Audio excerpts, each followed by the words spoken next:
Thank you. Hello, everyone. Thank you for being here, and I hope you are enjoying all the presentations. If this is your first one today, welcome.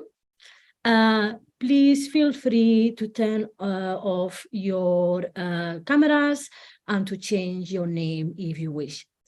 I will talk for about 20 to 25 minutes, and we'll have a Q&A at the end.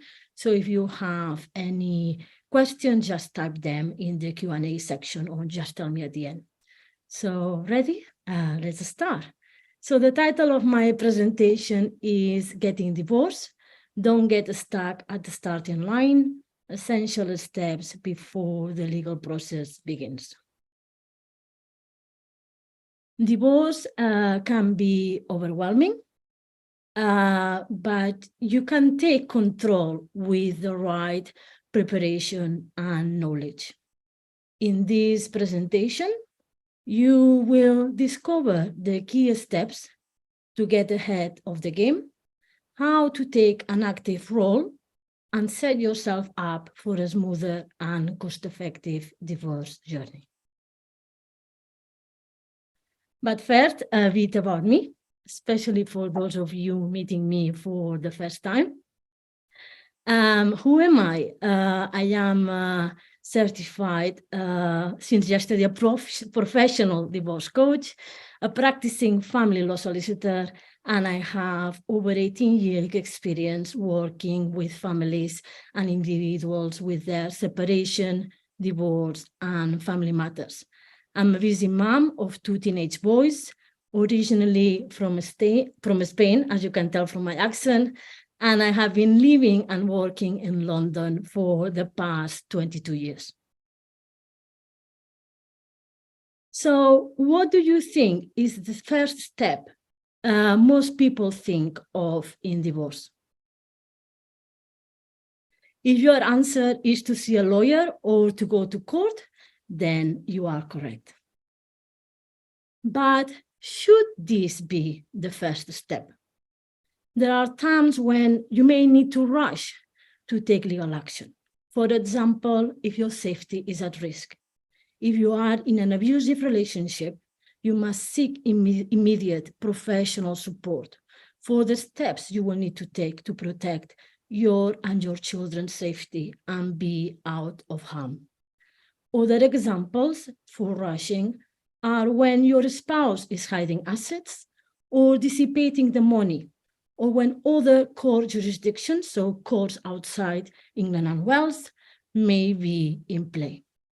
But only a small percentage of cases are affected by this. In most cases, going to court should be your last resort, because taking legal action about the finances and the arrangements for your children may not be your only option. Some people think they need to get solicitors involved right away or go to court to protect themselves and get what they are entitled to. But this may be a costly and stressful misunderstanding of the system.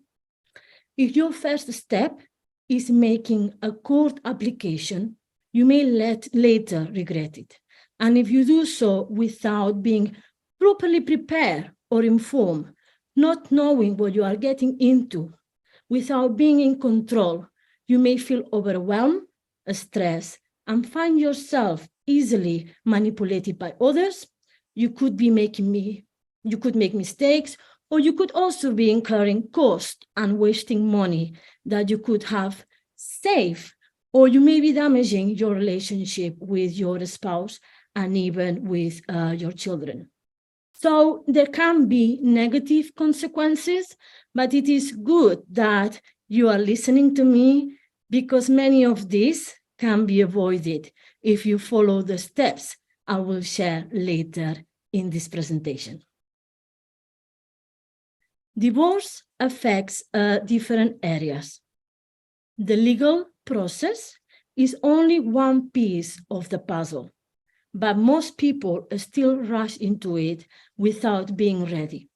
When I talk about the legal process, I'm referring to the formalities of divorce, of what is known as the business of divorce, because the formalities, being frank, are just a business transaction, like when you are dissolving a company owned by two business partners. The outcome of the legal process is the dissolution of the marriage and the division of your assets and money. You don't need to make a court application concerning your children because the court will not interfere with your parenting arrangements unless you are in a disagreement. So, what makes the divorce process overwhelming and complex are the emotions, the lack of clarity and control, and your communication. I'm going to show you how investing time before starting the legal process of divorce in the steps I will talk about will allow you to have the knowledge and be able to make informed decisions without regrets, to choose the right approach for you and your family, to take control and have an active role, to plan and prepare for the legal process, to find the best solutions, to minimize distress and animosity, to save time and money, and most importantly, achieve a better outcome for you and your family, leading to a happier future. So what is the first step? Are you sure? You may be confused about the state of the relationship. So you may need to take time to consider the decision to divorce. Over the years, working as a solicitor, I have seen many who have had regrets, changed their mind, or even reconcile after wasting money on legal costs. You can get support to get the clarity you need about your decision by working with a divorce coach, either as an individual or as a couple, with the couples clarity coaching service that Sue explained in her earlier presentation this morning. Or you may wish to attend couples counseling or marriage therapy. Perhaps you are the receiver of the news. You may be in shock, denial, or disbelief about the ending of your marriage. You may be angry or frustrated towards the situation or your spouse. If so, tell your spouse you need time to process the news. You may want to consider seeking support from a divorce coach to work through your emotions and to help you cope with grief and sadness about the ending of your relationship. Once the decision to get divorced has been made, you will want to feel clear and calm about the next steps. I'm sure that this is quite likely a completely new experience for you, unless you have already gone through a previous divorce. So the next step is decide what type of divorce you want and set an intention. Do you want it to be amicable, civilized, dignified, putting your children's needs first? Or do you want to revenge, show your anger, take everything you can, have a full-blown battle? Your choice will impact and influence the emotional and financial cost for you and your family. And I assume you would prefer to have an amicable and peaceful divorce with a positive outcome. So let your intention be your guide throughout the journey. And ask yourself, how do I want to remember this divorce? How can I be a role model for my spouse and children during this journey? How do I want others to remember my divorce. Don't set yourself a deadline. You may want to go through this difficult process quickly. It's not a race. You may wish to complete your divorce by a specific date. However, there will be things going on which are out of your control. There will be hurdles and unexpected events. Imposing a deadline will contribute to anxiety, stress, and frustration. And the thing is that the divorce process always takes longer than people expect or hope. My recommendation to you is to be patient and have self-compassion. Concentrate on your well-being, your family's well-being, and on finding the best outcome for everyone's benefit so that you can start your next chapter positively. Choose your support team. You will need to think about who you will need for support. I always talk about two teams: the personal team, which is your friends and relatives, trusted, and the professional team, which can be a divorce coach, your lawyer, a financial advisor. After my presentation, John will be talking about building your support team. So he will tell you more about who should form part of that team and why this is important. I'm just going to say that you need to find the right support, identify your team members early, don't leave it to the last minute, and have them on a standby ready for when you need them. Invest in your emotional and mental well-being. To be able to think clearly and be ready to make life-changing decisions that could impact your future. To make conscious choices so you don't let your emotions dictate your choices.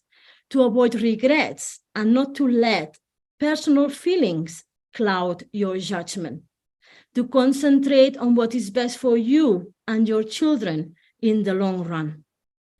Who can help you? A divorce coach. But if you cannot afford a divorce coach, or you don't have trusted friends or relatives who can support you, find a free divorce support group or community. Educate yourself on the legal process. Get an understanding of what's involved, the steps, and what is required. Since the no-fault divorce and the online system, it's easier to apply for divorce. Many people do it themselves without a lawyer, but I'm seeing mistakes being made, especially concerning the financial aspects of divorce. Do your research. Get information from professionals. The more you know, the better the process will be for you, because we all know that knowledge is power. Choose the right option for separation and divorce. There are various options to proceed. Do you want to work together as a couple or individually? If as a couple, legal professionals like me offer the one lawyer service. If individually, will you do it yourself with or without professional support? Or will you use mediation, collaborative lawyers, separate solicitors, direct access barrister, arbitration? Learn about these different options and the pros and cons of each, and decide which is the most appropriate for you. Prepare your conversations and hone your communication skills. Think about who you must speak to, what you will say, how and when. How you communicate will have an impact, and through good and effective communication, you can minimize conflict and hostility. You will need to have conversations with your spouse, your children, your friends and family, the school, and the professionals supporting you. Prepare for this will help you. And effective communication is also important for your negotiations. Get educated about the impact of divorce on children and how you can support your children and minimize any negative effects. Divorce doesn't harm children. It's the conflict between the parents. And for some of you, conflict may have already happened during the marriage. If that's the case, consider whether it would be beneficial to attend a parenting program. Always keep the best interest of the children in mind and show them that they are a priority in both of your lives. Create a parenting plan.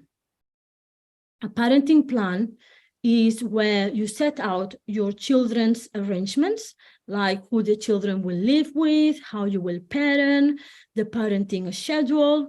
I suggest you deal with this before reaching a financial settlement, as the parenting arrangements can have an impact on the financial outcome. For example, if you have the children during the week, it may be that you can only work during school hours, or you may need to pay for after-school activities or childcare during the school holidays. Also, will your working hours limit the type of job you can do and therefore how much you earn? Assess your financial resources. Gather the relevant financial information and documents. This is essential for obtaining the right legal advice and knowing where you stand to start planning your future and reducing the overwhelm. Also, how will you negotiate if you don't know the numbers? Get educated about the potential outcome. Don't compare or be influenced by others, people's experiences, or unqualified opinions. Get advice from a qualified professional so that you can set realistic and reasonable expectations and negotiate. When you know the financial implications of divorce, you can get the appropriate advice and support and plan and take the necessary action. The marital pot will be divided, so inevitably there will be fewer resources for each of you. You will have to think about your housing needs. So where will you live? What is the cost? Will you need a mortgage? Do you need to move to a different area?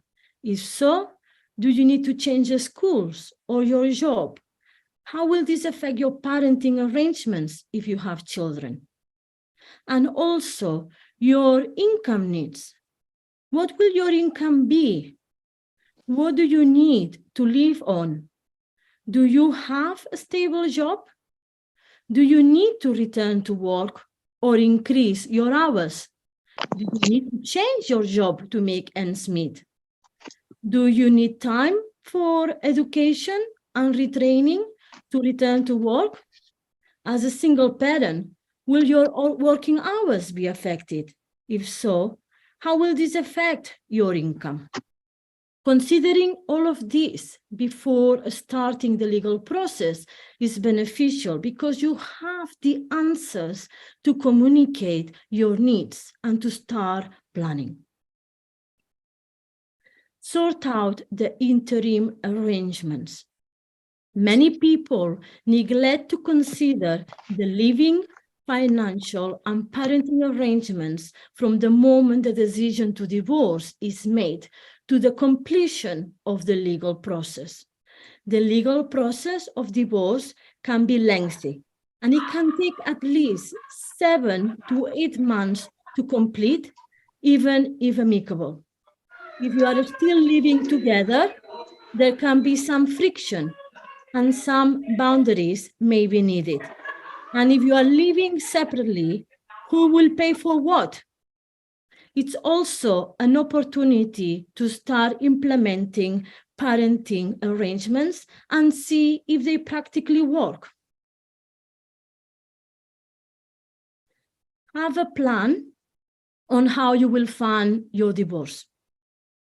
I'm not talking only about the legal costs, but the resources you also have to meet your living expenses until a financial divorce settlement is reached. You may have enough savings or income, but what can you do if you don't? If you are financially dependent on your spouse, what if they cut you off? You will need to think about this and have a plan in place. Financial pressure will contribute to your stress and may force you to accept a settlement that you didn't want. Create a self-care routine. Divorce can be emotionally draining, so make sure to prioritize your self-care. You are going to need the energy. It will also help you to reduce your stress and anxiety. Develop a vision for your future. What do you want your new chapter to look like? You may feel it's too early for this, and your vision will change and adapt as you progress.